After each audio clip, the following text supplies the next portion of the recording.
Pagkalipas ng 6 na buwan, sa hall ni Diseo, umalangaw ang tunog ng pagbabanggaan mula sa isang sparring match. Dinodomina ni Diseo ang kanyang kalaban, sumisigaw ng ulo, habang ibinabaon ng kahoy na espada sa ulo ng kalaban, na nagpatalsak sa lalaki ng 10 metro. Nagpakawala si Diseo ng masayang tawa. Iyan ang sinasabi ko. Ang sarap sa pakiramdam. Pang-aasar niya ng may kayabangan. Ganyan dapat lumaban. Nanginginig ang natalong kalaban, nagsasabing, kailan pa siya naging ganoon kalakas. Itinaas ni Diseo ang kanyang espada, nagbibigay ng hamon. Sino ang susunod? Bilasan niyo. Humakbang si Mung at nagsabi, mukhang handa ka na para harapin ang isa sa amin. Inilatag niya ang mga panuntunan. Gagamitin ko ang Wisdom Sword. Kinuha ni Diseo ang kanyang porma at nagsabi, sige, simulan na natin. Sumugod siya ng mabilis, na nagpagulat sa lahat. Ang Sun-Piercing Sword Style, isang sikretong sining ng Dayan Kang Sect. Sinasabing kaya nitong hatiin ang araw kapag na-master. Kalkulado ni Diseo sa isip niya. Ang pinaka-nakakatakot sa Wisdom Sword ay ang daloy nito. Kapag nahuli ako sa vortex na yun, mahihirapan ako. Pinatibay niya ang kanyang loob. Kailangan kong makuha ang inisyatiba kapag kaharap ang Wisdom Sword. Tumawa si Mungkong sa pag-aproba. Hindi masama. Nanatili siya sa pwesto, sinalag ang tira ni Diseo ng isang indayog lang ng sariling espada, kaya napaatras si Diseo. Napatingin si Diseo sa ibaba. Ang kanyang mga paa ay nahuli na sa malalim na daloy ng internal energy ni Mungkong. Ano ito? Tanong niya sa sarili. Ngumiti ng matagumpay si Mungkong. Tiningnan niya si Diseo, ang boses ay puno ng kayabangan. Malinaw na ang resulta, susuko ka na, di ba? Pero tumanggi si Diseo, naalala niya ang mga araw ng mahirap na pagsasanay. Kung gaano karaming beses siyang natamba at hinarap ang hirap pero patuloy na lumaban. Nang walang pag-aalinlangan, ginamit niya ang Twin Flying Swallows technique at sumugod kay Mungkong. Nagulat si Mungkong sa nakitang martial art ni Diseo. Ang Beggar's Sect style. Sa isang iglap, malapit na si Diseo, kaya napaatras siya. Mabilis na itinusok ni Mungkong ang espada, pero tumalon si Diseo para umiwas. Ang unang swallow ay ilusyon lang. Ang pangalawa ang tunay, sabi niya ng may ngiti, habang umaatake mula sa likod. Nag-cheer ang mga nanunood. Nakuha niya, tuloy mo lang. Pero ngumisi lang si Mung. Mula Dayan Kang Sect hanggang Beggar Sect, hindi ako makapaniwalang may nakatagpo ako na bihasa sa sining ng parehong 5 great clans at 9 sects. Agad siyang umikot at nagpakawala ng palm strike sa mukha ni Diseo. Hindi nakapag-react si Diseo habang pumasok sa isip niya ang Wuanjis 2. Extreme's Heart Art. Matapos ang palitang iyon, kailangang tanggapin ni Diseo ang pagkatalo. Lintek, ang Invincible Walker ay mula sa Wuang clan. Kaya pala alam ng matanda ang 2 Extreme's Heart Art. Napagtanto niya na ang Wuang style ay panggulat lang at hindi lang Wisdom Sword ang alas nito. Dahil ayaw magpatalo, tinuloy niya ang atake gamit ang Tornado Kick at Returning Fist Kick. Pero madaling naiwasan ni Mungkong ang bawat galaw. Isip ni Diseo, huwag labanan ang daloy. Kailangan kong gamitin ang daloy para sa ikabubuti ko, pero wala ring nangyari. Nanatili si Mungkong sa kanyang pwesto, hinaharang ang lahat ng atake gamit ang isang kamay lang.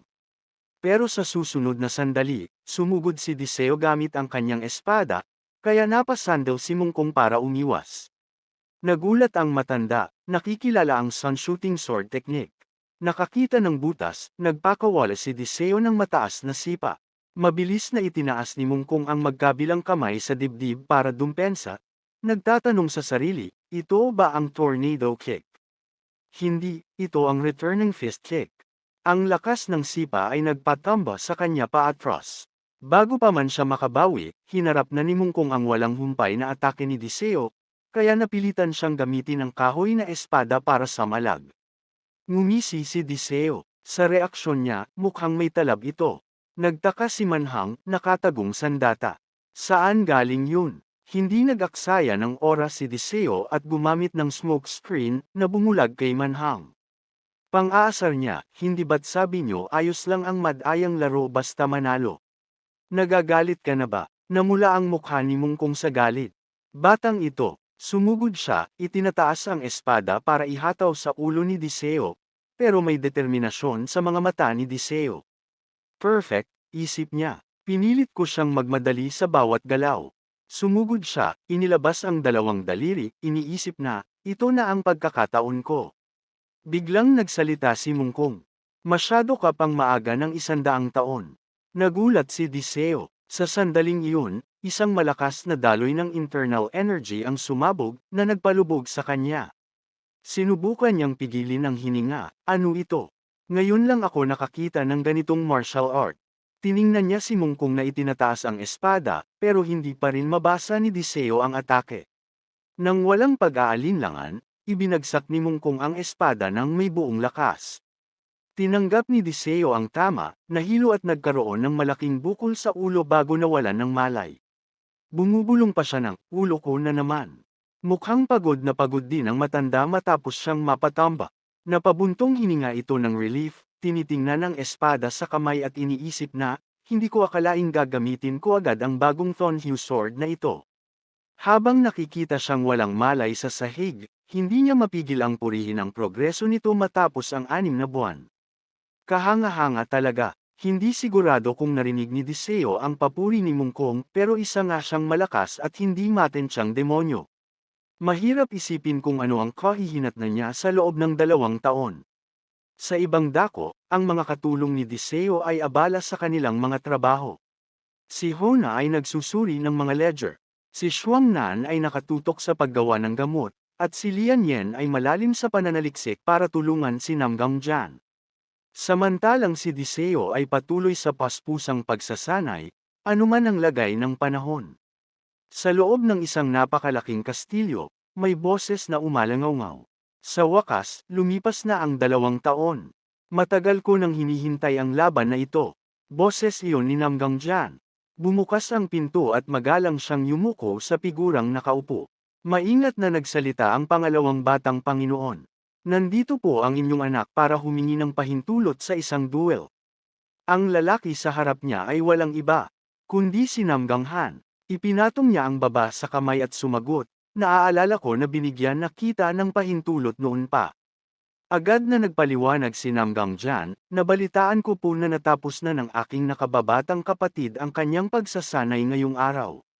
Sa sandaling iyon, narinig ang mga yabag mula sa labas.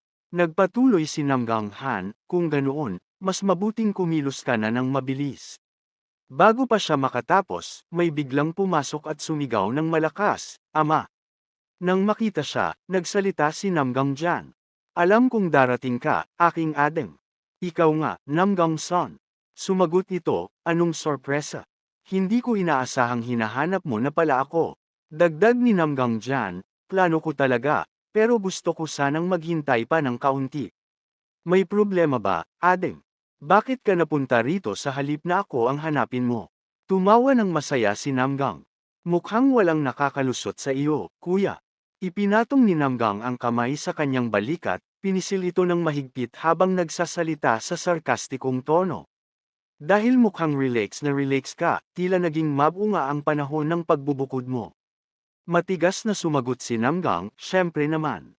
Lumapit si Namgang Jan. Ang kanyang boses ay isang mapanuksong bulong, pero nararamdaman kong naging mas agresibo ka, mas matalas, at mas mabigat kaysa dati.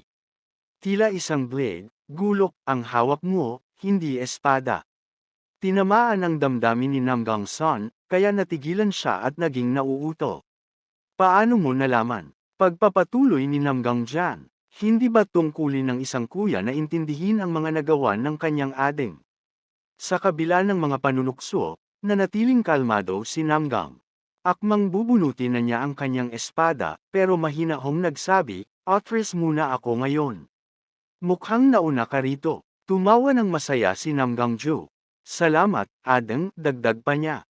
Pero maaari ko bang panoorin ang laban ninyo ng ating junior? Tumango si Namgung Jo bilang pagsang-ayon. Siyempre, mas maraming manunood, mas masaya. Biglang may nagtaas ng kamay habang idinedeklara ni Namgang Han, sasali rin ako. Nagulat silang dalawa sa kanyang sinabi. Isip ni Namgang Jan, ginagawa ba niya ito para sa ating adeng? Pero hindi siya tumutol, kung ganoon, imbitahan natin ang lahat ng miyembro ng mga dakilang pamilya. Siguradong magugustuhan ito ng lahat. Hindi ba't kaming mga Namgang ay mahilig sa magandang kompetisyon? Nolinigan niya sa kanyang isipan, hahayaan kong masaksihan ng lahat kung sino talaga ang mas lamang sa pagtatagpo ng mga batang Panginoon. Pagkatapos ay inisip niya ang eksena kung saan tinalo niya si Diseo. Nagbigay ng babala si Namgungjan. Huwag mong mamaliitin ang ating adem. Agad na sumagot si Namgang Don, ang tingin ay kasing talam ng sa ahas. Sinasabi mong minamaliit ko siya. Ako. Pagkatapos ay tumalikod siya at naglakad paalis, sabay hirit bago makalayo. Wala kang alam. Pinanood siya ni Namgang habang umaalis, at may kakaibang kaba na namumuo sa loob niya. Bumulong siya sa sarili, kung hindi ito espada, kundi isang blade. Eksakto sa sandaling iyon, sa harap ng pangunahing gate, may tumawag, dito nga iyon. Nakatayo roon si Shuang Nan, nakatingin sa tirahan ng may matinding paghanga. Hindi pa ganoon katagal, pero napakaganda na nito. May isa pang dalagang lumapit at nagsabing, nabalitaan kong ginamit ni matandang Jiang Mong ang pera na ay donate niya para itayo ang bagong wing. Lumingon si Shuang Nan at nang makilala si Lian Yen ay binati niya ito ng isang mainit na ngiti. Lian Yen, pumunta ka rin pala. Masayang kumaway pabalik si Lian Yen. Shuang Yan, ang tagal na nating hindi nagkita. Nandito ka rin ba para sa pagkain? Maganda sana kung nandito rin sina Ho at Ya, malambot na sabi ni Shuang Nan. Nabalitaan kung kailangan niyang umalis sa pamilyang Namgang dahil sa isang kasunduan. Kailan kaya siya babalik? Pagkatapos niyang magsalita, may isang bainate na nagbukas ng pinto mula sa loob at pinatuloy sila. Nandito na kayo. Tuloy kayo. Sa pagpasok nila, nakita nila ang lahat na nag-eensayo ng martial arts. Hindi mapigilan nina Shuang Nan at Lian Yen na mamangha. Nag-eensayo pa rin ng mabuti gaya ng dati. Nang makilala sila, masayang sumigaw ang isang bainate, mga ate, ang tagal na nating hindi nagkita. Sumagot ang dalawang babae ng may tuwa. Bumabati ang batang Panginoon. Biglang may isang may hawak na staff ang sumamantala sa kanyang pagkakalibang at sumugod sa kanya. Kapag nawala ang focus sa laban, tatamaan ka sa bungo. Nakalimutan mo na ba yan? Pero mabilis siyang yumukod, iniwasan ang tira at nagpagulat sa kanyang kalaban. Ano, dalawa pang iba ang sumugod para subukan siya. Tinitiyak naming tatamaan ang ulo mo ngayon. Maliksi siyang tumalon paitaas, nakawala sa kanilang pagkakapalibot, sabay ayos ng kanyang damit habang nakangiti. Hoy, gutom na ba kayo? Tara na, nakahanda na ang lahat sa atin. Agad na lumapit ang dalawang babae sa mesa, nakita ang maraming masasarap na pagkain. Tumawa ang steward. Eksakto ang dating nyo. Nandito na sina Lian at Naan.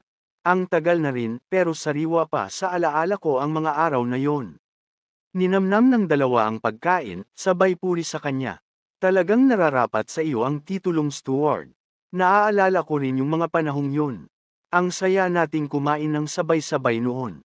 Hinimok sila ng steward, sige, kain lang. Marami pa rito, pero si Diseo ay malalim ang iniisip. Hindi ba dapat ay baka, beef, ang kinakain sa mga ganitong araw? Batang Panginoon, ang boses ni Shuang Nan ang pumutol sa kanyang pag-iisip. Pagkabawi, sumagot siya, ha. Tiningnan siya ng dalaga, masaya na makitang nag-mature na siya. 2 taon na ang lumipas. Iba na ang itsura mo. Sumagot siya ng may kaunting yabang. Siyempre naman, nakapagtataka kung hindi ako nagbago matapos ang 2 taong bugbugan. Natawa si Shuang Nan bilang pagsang-ayon. Sa bagay, biglang may pumasok na nag-aanunsyo. Batang Panginoon, kailangan niyo pong lumabas ngayon din. Ang young blade na si Namgung Dan, ang pangalawang anak, ay narito para makita kayo. Sa pagbanggit ng pangalang iyon, may kislap na lumitaw sa mga mata ni Diseo. Ganoon ba? Ang kanyang mukha ay namilipit sa isang nakakatakot na ngiti habang tumatawa ng malakas. Eksaktong-eksakto ang dating niya. Dahil sa reaksyon niya, naitanong ng dalawang babae kung gaano karaming tama sa ulo ang natanggap ng kanilang batang Panginoon.